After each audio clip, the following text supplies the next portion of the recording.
Following the meeting of heads of cabinets this morning, I can now confirm the agenda for the college meeting tomorrow in Strasbourg. The college will adopt a communication on harnessing the talent in Europe's regions.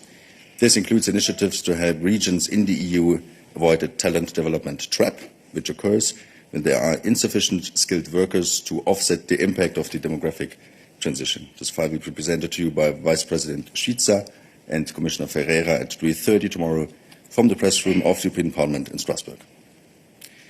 Then we had to witness this weekend more brutal and barbaric Russian attacks on civilians in Ukraine. I would like to ask Peter to join me on the podium for a message concerning these terrible attacks.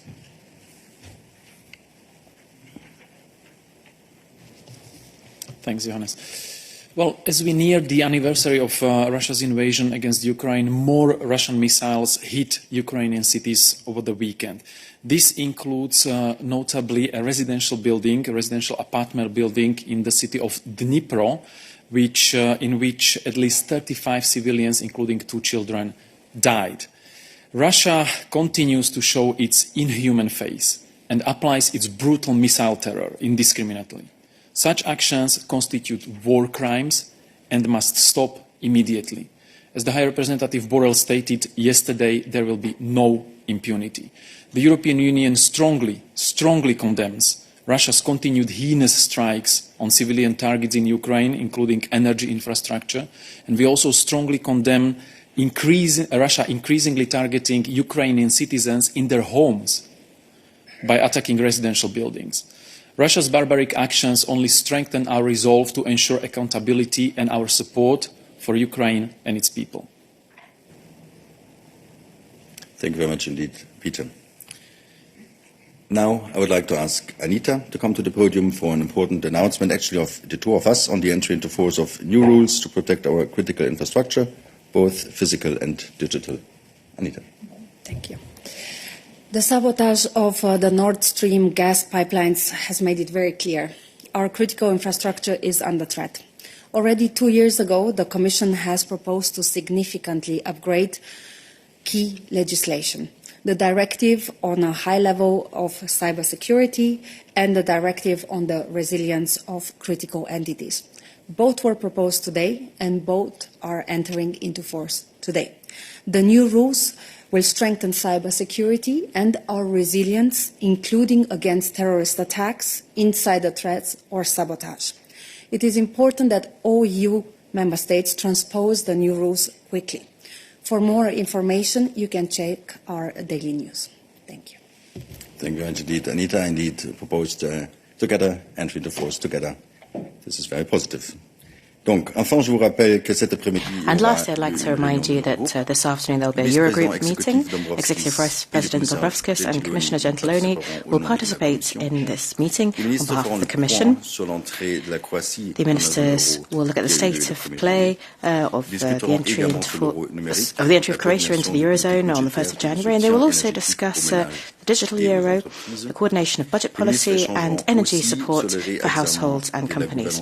Ministers will also talk about re-examining economic governance in the Eurozone. Then Commissioner Gentiloni will participate in the press conference, which will take place after the meeting around 7 p.m. So any questions on that subject, please say for the press conference then. Who wants the floor? Yes, please. Please wait until it's red. Yeah, now it's working. Red is the color here, yeah. Yes, this is Slava Postova, Bulgarian National TV. I have a question on the Bulgarian Recovery and Resilience Plan for Verle. You know, the Bulgarian authorities want to renegotiate the Bulgarian plan. I have your position, thanks for it, but I want to know if you already received the request for the renegotiation, and if such a process starts, does it mean that the payments under the current plan will stop or will be freeze? Yes, thank you. Thank you. Thank you, Desislava. So we are aware of what is happening in Bulgaria, the motion pushed by the Bulgarian parliament, the position of the president, and I can confirm that nothing has changed since Friday. So to date, we have not received a formal request from the Bulgarian authorities to revise the Bulgarian plan. More generally, in line with Article 21 of the Recovery and Resilience Facility regulation, once the Council has approved a plan, so once a Council implementing decision on a given plan has been adopted, only in exceptional cases may a Member State revise the plan and request an amendment. And then the Member State would have to demonstrate that it can no longer implement part of its plan or the entire plan due to objective circumstances. The Commission is, of course, willing to discuss the implementation of individual milestones or targets with Member States which are no longer achievable due to objective circumstances and would need to be revised. And this would require a rigorous case-by-case assessment by the Commission together with the relevant Member State. And in particular, and I want to underline this as well, is that a revised plan, of course, would still need to comply with all the assessment criteria under the Recovery and Resilience Facility regulation. And these include, for example, compliance with the 37% expenditure on climate, and also the need for the plan to address a significant set of country-specific recommendations addressed to a member state. And in the particular case of Bulgaria, this includes the recommendation of a progressive decarbonization of the Bulgarian economy. Let me just say that in terms of the current plan, the fact that it's only been approved in May of this year, the focus should be on the implementation of the plan. And the current plan contains large and significant investments and transformative sectorial reforms in the energy sector, which are fully compatible with the REPowerEU goals, which, as you know, are aimed to phase out the EU's dependence on Russian fossil fuels. So, in other words, the Bulgarian plan will provide a significant contribution to its delivery. For example, the plan includes a reform to cut greenhouse gas emissions of the power sector by 40% by 2025.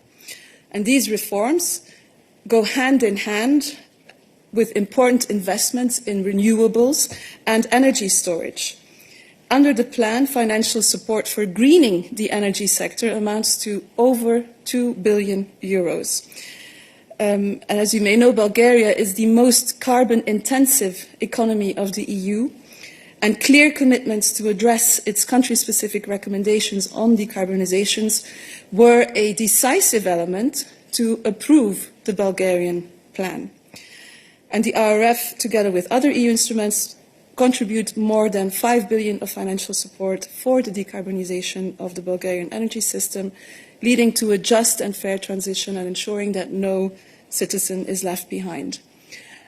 As to your last question, once a member state has requested or has submitted a request to revise its plan, will that then impact the pending payment requests or the overall amount which a member state is committed to?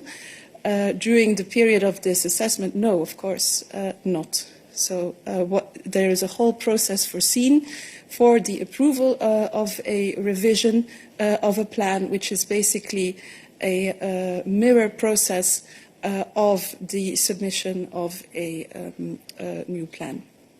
I hope that clarifies your questions. Thank you very much indeed, Verle. Don't think this needs a follow-up? No?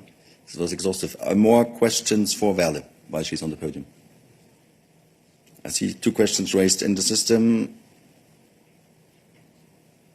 Some sort of hesitation. Shandor, is your question for Verle?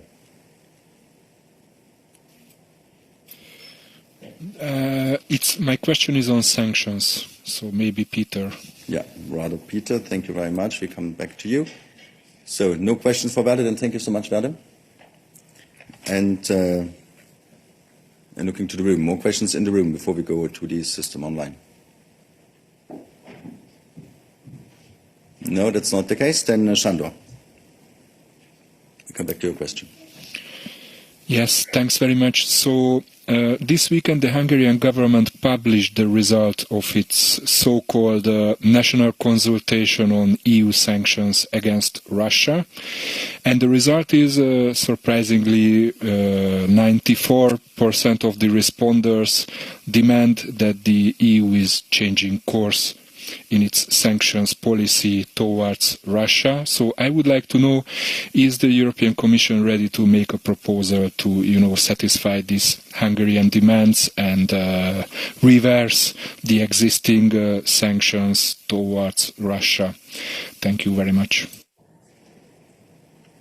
Thank you very much for your question, Sandor. Peter is joining me on the podium. Of course, we never speculate on future steps and future sanctions. But I think the steps undertaken so far speak for themselves. Peter. Indeed, thank you, Sandor. We noted, of course, the national consultations and also the very low participation of the consulted citizens. But all the sanctions decisions in the EU are made by the member states in unanimity. They decide about what sanctions regime we have, when we have it, to what extent. Until now, the European Union member states have adopted 9 wide-ranging packages of sanctions against Russia for its illegal aggression against Ukraine, reflecting on EU's policy agreed by the 27 member states that we stand by Ukraine and we support Ukraine in a number of tracks: economical, financial, military, and also through putting pressure on Putin's regime through sanctions and international isolation. So the member states are constantly reviewing the sanctions, seeing if we need to respond to further escalation by Russia in this illegal aggression against Ukraine and blatant violation of UN Charter and international law. Sanctions are one of the measures we are using to react to this, because the attack against Ukraine is the attack against us, against our values. And when there will be a decision about next package or amendment of existing packages, this will be a decision for 27 member states to make in unanimity. Thank you very much indeed. Peter, further questions for Peter? Yes.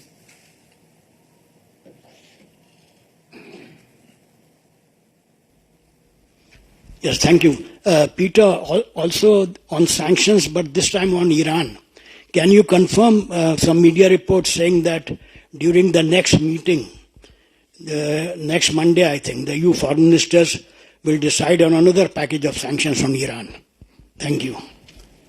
Thanks, Nawab. We never pre-announce or never preempt the discussions and possible decisions by the foreign ministers when they are meeting during their monthly meetings of Foreign Affairs Council. I can only confirm that there will be a meeting of foreign affairs ministers of the EU next Monday, that Iran will be very likely on the agenda. The agenda is still in the making, still to be confirmed, but we are seeing that unfortunately the events in Iran are not going in the right direction. We have seen over the weekend another execution of a dual citizen, of UK Iranian citizen. There are issues. The domestic operation is still ongoing against the protesters. The issue of Iran's military assistance to Russia's illegal aggression against Ukraine is also an ongoing concern. And we have said, when we already adopted sanctions against Iran in 2 rounds for its support to Russia's invasion through deliveries of drones, and through in 3 rounds of sanctions for the domestic oppression and violation of human rights, we said that we are watching the situation, evaluating the situation, and stand ready to react further if necessary. But again, these are decisions taken among the member states, and as long as there are discussions ongoing, these are confidential discussions which we are not commenting in details in public. Thank you, Peter. Follow up. And Peter, what about the JCPOA? Do you think it is dead now? It's certainly not dead at this stage, but HRVP already said publicly that currently we are in a situation when the talks are stalled. And our aim is, and the aim of the HRVP and the team supporting him, because the High Representative is the coordinator of the JCPOA, the efforts are aimed to break the deadlock, break the stalemate, get out of the stalemate. But the situation is not easy, and we continue our engagement. HRVP is in regular touch with Iranian foreign minister and other participants of the JCPOA in order to move forward and have definite answers whether we proceed or whether not. But at this stage, the deal is not dead. it's stalled. The accompanying circumstances are not making it easier. Accompanying circumstances meaning the ongoing brutal oppression and repression against the protesters in Iran, the executions of the death penalties, and also Iran's military support for Russia's aggression. So these are issues which are further complicating the atmosphere and situation, but HRVP, the High Representative, as the coordinator, is still engaged with his team in order to see how or if we can move forward. Thank you very much. Further questions on Iran? Or then in the system we have several hands up. Ksenia, is your question for Peter? For Peter, thank you. So Peter, you just said that any attack on Ukraine is also an attack on the EU and its values. I would like to talk about the missile attack in Dnipro in Ukraine, where a missile, at least as far as we know, hit a residential building, and the death toll has now risen to 40. Should we expect any additional sanctions concerning responsible or the military, Russian military responsible for this attack and the new victims among the civil population? Thank you. Thanks, Sani. I'm not sure if you managed to catch our proactive announcement on our position regarding exactly this brutal, inhumane attack against the residential building in Dnipro. So indeed, this is another example how Putin's regime is escalating this conflict. And as I said, the position of the European Union has always been to react to any sign of the escalation. And now we are talking about increasingly targeting civilians in their homes, after Russia decided to target the critical infrastructure important for people to survive the winter, meaning energy networks, power plants, etc. So this is another sign of the regime that they are willing to escalate or not willing to de-escalate. And in the context of the approaching anniversary of this brutal illegal aggression, this is something the EU is watching very closely. And it will be also discussed at the upcoming meeting of the foreign ministers at the upcoming FAC next Monday.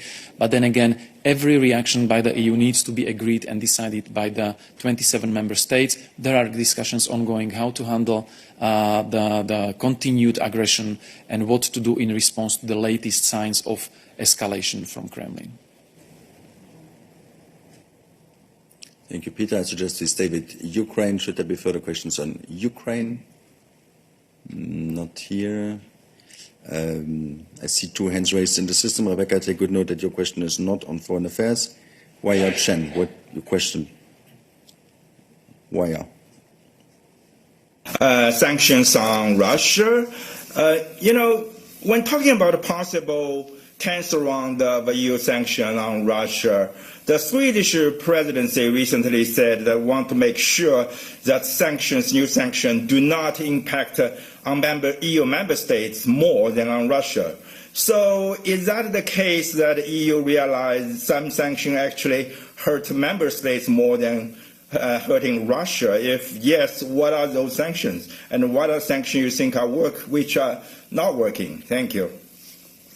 Thanks very much. The position of the European Union has been all along the same, and the position of the member states, of course, we are not interested to adopt sanctions which are hurting us more than they are acting those ones whom we are sanctioning. That's the logic of the sanction. You adopt restrictive measures in order to show that you don't agree with violation of international law, UN Charter or human rights.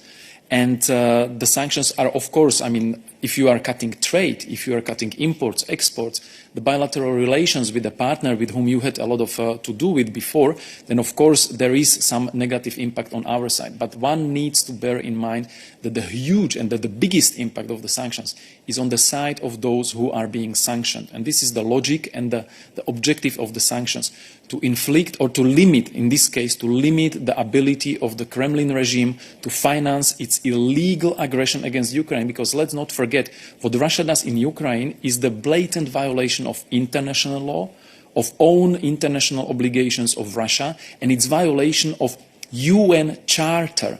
This is very important. Our sanctions are one of the instruments which we are using to react to it. It's not the only instrument. It's not a policy. This is just an instrument accompanying all the other measures we are taking.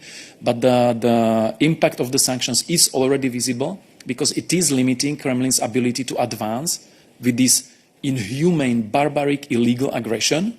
Putin has not achieved any of the stated objectives he was formulating last February, and he has difficulties to sustain the deliveries to his murdering and looting army.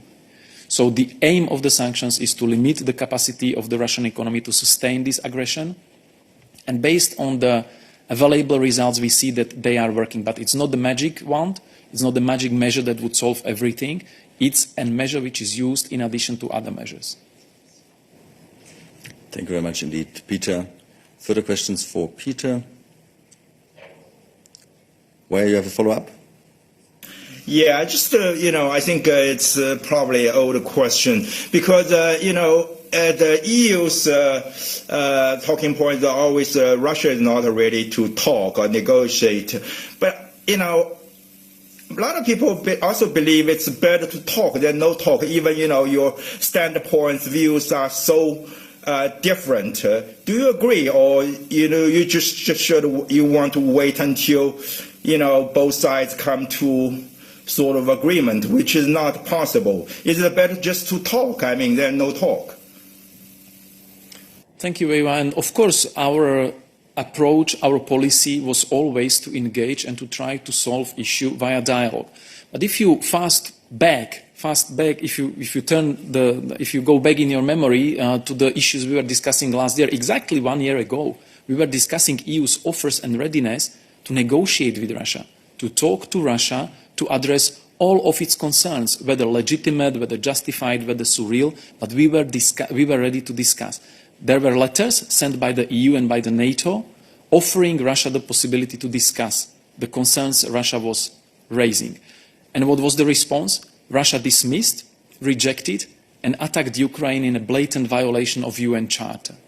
And until now, Russia is not showing any willingness to talk because there have been efforts, there have been visits, there have been phone calls, there has been outreach to Kremlin to see if we can still solve this issue, stop the aggression, stop the bloodless, the attacks against civilian infrastructure and civilians in Ukraine, and to see if we can discuss behind the negotiating table like diplomats in 21st century. Putin always refused everything. And the gradual escalation, again, go back in time on the timeline what Russia was doing, how they are escalating continuously this conflict, including using the threats of nuclear weapons.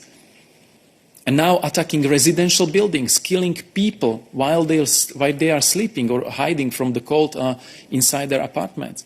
So Russia is not showing any signs of being ready for meaningful engagement in order to achieve peace in Ukraine and to stop the illegitimate campaign. The EU, Ukraine, and the international community are urging Russia to stop, are urging Russia to try to find diplomatic solution, but Putin responds with brutal force and committing more and more atrocities and brutalities in Ukraine. Thank you, Peter. And to complete the picture, let me also refer you to the press conference of the President in Sweden, in Kiruna, on Friday afternoon, where she said, we need to keep increasing the pressure on Russia. We will, of course, continue our unwavering support for Ukraine. We are supporting them as firmly as on day one and as long as it takes. It's online and, of course, with much more detail. There's a question from David on sanctions compliance, which I think is more done. So last check, very last check, but there's another question for Peter on sanctions, Ukraine, or any other topic that he covers. No. Then, David, I invite you to ask your question and anticipate Dan already to come to the podium. Yeah, hi. Is this working? I have two devices to get my camera on so that I can comply, but is it possible to ask the question? I don't know if you can see me on one of the devices. I just want to ask the question. It relates to the export of Russian crude to India. Apologies, we see a still picture of yours. So we see you, but not moving. The idea is, of course, that the interpreters can, follow your facial expressions, because this is part of... I realise that's the idea. I mean, API has had some complaints and issues with this thing. I have two devices to try and comply with your requirement. Maybe then try the other one then.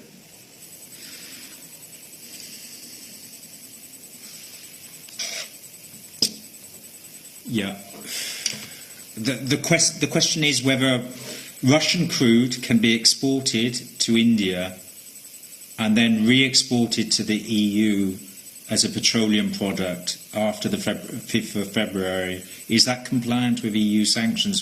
Because we're seeing a lot of freight movement, and that seems to be the way that Russian crude will turn into petroleum products that get to Europe. Thanks. We understood your question, but we could not see your video. So, as I said at the beginning, I invited you to connect with the other device. Then we'll get back to you bilaterally on this question. Thank you. Rebecca. Question on repower, if I understand correctly. Thank you. My question is about Commissioner Vestager's comment in the letter about needing to boost the Repower EU to make sure that all EU countries have equal access to funding. And so I was wondering whether you would predict this additional funding for Repower EU to come from the carbon market or from common debt, or how would this be funded? Yeah, thank you for your question. Of course, we can confirm the letter. Ariana joins me here on the podium. I'm not sure we can actually reply to your question in that detail at this point in time. But yeah, Ariana. Thank you, Johannes. No, indeed, I'm afraid that at this stage we're in a reflection process. We have a European Council coming up where we will come up with a competitiveness proposal. You know, you're also considering a revision to our temporary crisis framework in the context of Russia's war against Ukraine. So it is in this context that the Executive Vice President has sent a letter to member states on Friday. Indeed, the Executive Vice President has said that we need a European response that builds on three key priorities. First is accelerating the green transition. Second is eliminating barriers in the single market. And third, enabling member states to give quick and targeted support to key sectors.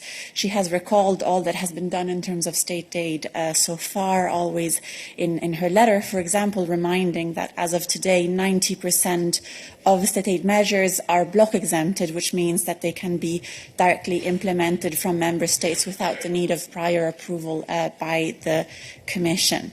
In addition, of course, she has recalled that we adopted a temporary crisis framework.